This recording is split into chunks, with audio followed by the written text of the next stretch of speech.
Already Krishnalanka police స్టేషన్లో ఇతను గత 20 సంవత్సరాల నుంచి ఏజీఎస్లో చేసేవాడు. ఎస్ఐగా చేసేవాడు. ఈ నాగరాజు అనే అతను ఫస్ట్ నుంచి దూకుడుగా ఉండేవాడు. మా పిల్లోడు ఏదైనా చిన్న చిన్న తప్పులు చేస్తే తీసుకెళ్ళి పడతారు, పోలీసు వాళ్ళు అన్న తర్వాత పెద్దన్న పాత్ర పోషిస్తారనేది ఇది అందరికీ తెలిసిన సాధ్యమే. వీళ్ళందరూ ఫ్రెండ్లీ పోలీస్ అన్నారు కదా. ఈ ఫ్రెండ్లీ పోలీస్ అంటే మనిషిని తీసుకెళ్ళి కొట్టి చంపి శవాన్ని కూడా భస్మం చేసి తీసుకెళ్ళి వాళ్ళే కాల్ చేసి బూడిది కూడా ఇవ్వకుండా వాళ్ళ పరిస్థితి అలా ఉంది. సిఐ నాగరాజ్ది.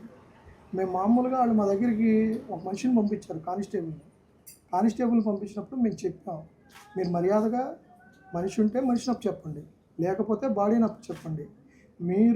మేమెవరో రోడ్డు పక్కన వాళ్ళలాగా వెనక ముందు ఎవరో లేనట్టుగా ఆడబిడ్డ అలా తిరుగుతుంటే, అయ్యా నేను మీకు తెలుసు కదయ్యా, మా బిడ్డ మీకు తెలుసు కదయ్యా, మా తమ్ముళ్ళు మీకు తెలుసు కదయ్యా, అయ్యా ఒక్కసారి మాట్లాడించండి అయ్యా అన్నప్పుడు మీ హృదయం కలగనప్పుడు మేమెందుకు ఊరుకోవాలి అన్న ఆలోచనతో మేము బయటకు వచ్చాం.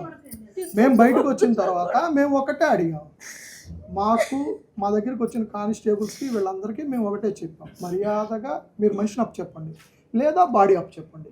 ఈ రెండు జరగని పక్షంలో మేము ఏం చేయాలన్న దానికి కూడా మేము వెనక ముందు ఏం ఆలోచించాం. మేము 10 మంది ఫ్యామిలీ మెంబర్స్ ఉన్నాం. మేము మిడిల్ క్లాసు, ఇంతకన్నా మిడిల్ క్లాస్ వాళ్ళు ఉంటారు. రోజువారీ రిక్షా తొక్కుకునేవాడు, ఆటో తోలుకునేవాడు, రోజు కూలి పని చేసుకునేవాడు. వాడికి అన్యాయం జరిగితే సపోజ్ ఎవరూ రారు, వాడు ఎక్కడికి వెళ్ళాడు, ఏ స్టేషన్కి వెళ్ళాడు, ఏ కోర్టుకి వెళ్ళాడు, అంతా మ్యానిపులేట్ చేసి వాళ్ళే చేసుకుంటారు. ఇలా ఆల్రెడీ 2 రోజుల క్రితం ఇంకొక అతను చనిపోయాడు, 15 రోజుల క్రితం.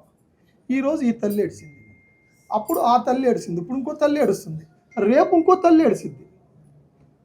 ఇలాంటి ఏడుపు అనేది ఇంకోసారి ఉండకూడదు అనేది మా కోరిక.